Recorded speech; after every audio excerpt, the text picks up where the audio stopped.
In this video, I'm literally going to walk you through from start to finish my entire launch, optimize, and scale framework, okay? Now, there's a lot of people who think scaling just has a lot to do with how much budget you're actually adding onto the ad.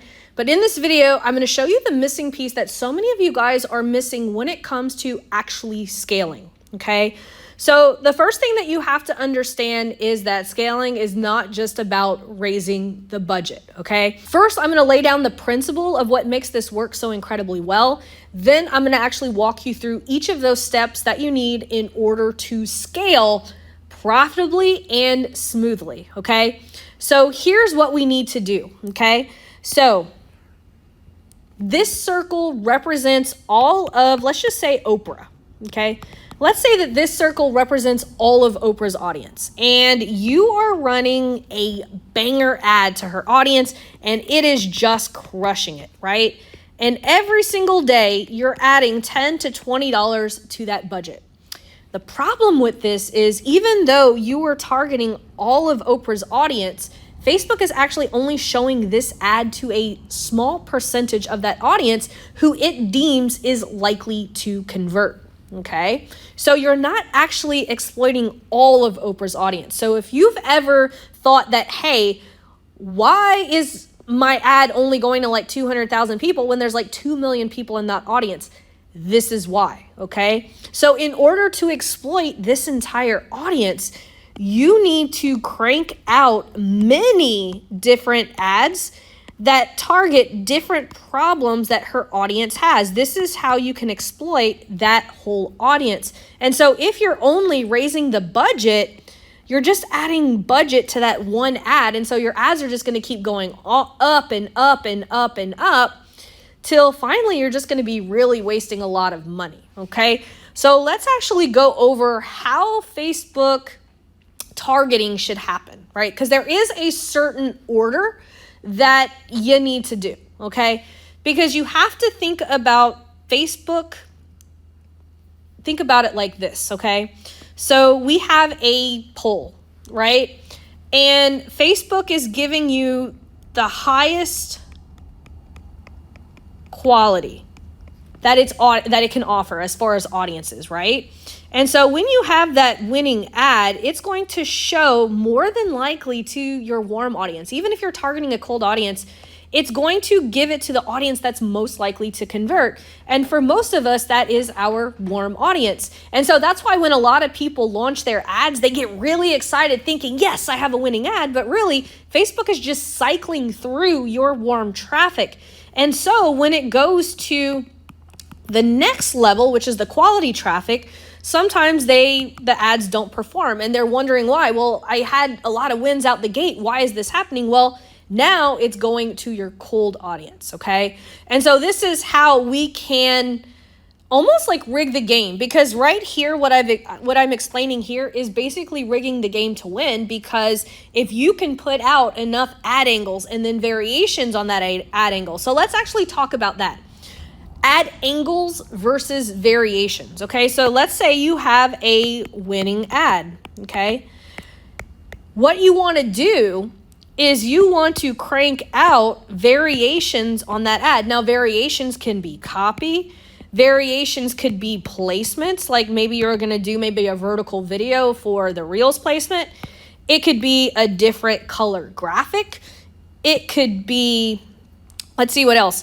It could be a completely different look of the video. So it could be a different creative video. But it's all going to have the same angle. Like for instance, one of my winning angles is the video you're watching right now is only costing me $2 a day to run. And on average, I get 3 to 4 sales a week with it. That's the angle. And then what I did was I did a static image ad. I said this image ad that you're seeing right now only cost me $2 a day. And then it was a picture of me on a boat. And then I did a Reels video version of it. And then I did slightly different variations in the copy. So this is one way to scale a winning ad, is by cranking out different variations, okay? So now that we kind of have covered all of the different moving parts of what we need to understand, the next thing that you have to understand is how do we actually move through different layers of targeting, okay? So let's actually talk about targeting, okay? So there's different layers of it. I'm going to draw another poll here, okay? Now, when you're first starting, or you have some warm traffic, obviously you always want to start with warm traffic, okay? But let's actually talk about people who don't have warm traffic. But if you did, that's obviously where you would start. But if you're brand new, you want to go with tight targeting. Now, I know a lot of people say open targeting, all that fun stuff, but even today in 2025, if I get someone who has 0 pixel data and a small budget, I want Facebook to find that audience as fast as possible. So I'm actually going to give it a little bit of help, okay? So this would include like tight targeting, like, Russell Brunson, Gary Vee, targeting things like Infusionsoft, just tight, like the 4-hour work week and stuff like that. I would consider that tight targeting, okay? Now, once you have 50 plus conversions, you can move up, and this is what's going to allow us to scale, right? Because we're only going to be able to run ads to these audiences unless you're doing this, right? Unless you're doing this right here, you're going to putter out that audience pretty fast. So by doing these two things, right, running enough variations and angles, you're going to be able to make the tight targeting work for a while. But once that tight targeting and all of the ad angles and variations, you're still going to putter out, right? But you can get pretty far. I mean, you can get 6 to 7 figures just with that tight targeting, okay? Now, once you're spending $10,000 a day, right, we definitely want to keep going up. Probably more, I would probably say more at $1,000 a day. I want to go to the next step.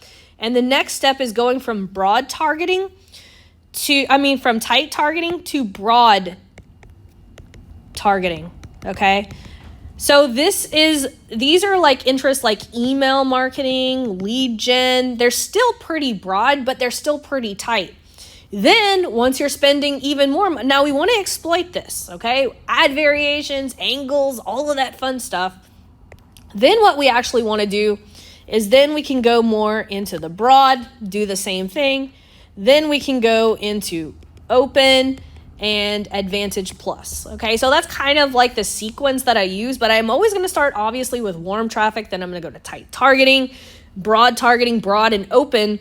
But you have to be able to sustain enough angles and variations as you're growing in budget. And that's honestly the biggest mistake that so many people make, is they don't have enough angles and variations. And honestly, in my opinion, to me, that's more of the secret sauce when it comes to scaling, not actually in increasing the budget,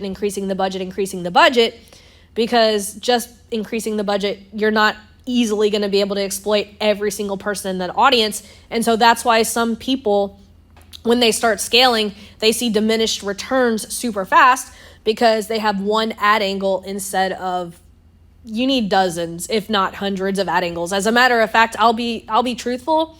It took me over 200 angles to get the 6 winning ads that I have that get people to my $7 program. It took me years, but it was hundreds and hundreds of testing these ad angles. So hopefully that gives you a more realistic look at what scaling actually looks like.